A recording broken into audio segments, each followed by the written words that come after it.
आपने आगे वाले व्लॉग में देखा कि हम कैसे दड़ो बैट खेल रहे थे और उसके बाद आपने पार्ट 2 की मांग नहीं की, लेकिन हम फिर भी लेकर आ गए और फिर उसके बाद हमारी बैटिंग खत्म हो गई और गर्मा गर्मी का माहौल चालू हो गया।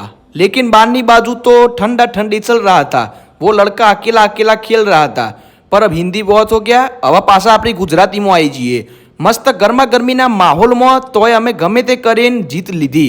जीत लઈને तो પછી હારી જેલી ટીમ તરફથી અમને આઈસ્ક્રીમની પાર્ટીનો ઓર્ડર આવી ગયો, એટલે તો અમે પહોંચી ગયા જલારામ આઈસ્ક્રીમની અંદર। આઈસ્ક્રીમ ખાતા આપણી સ્ટાઇલ આખી પાછી ના થાય એમ કરીને તો મેં લઈ લીધો ઝુલુ બાર।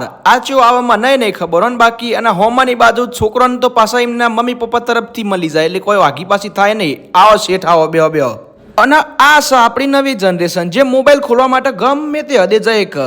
એના પછી તો રાત્રે 12-1 વાગ્યા સુધી તો અમે સુરત જ ફરી ગયા। હેડો આજનો વ્લોગ પૂરો, બધાને જય શ્રી રામ, શેર અને ફોલો કરતા જજો।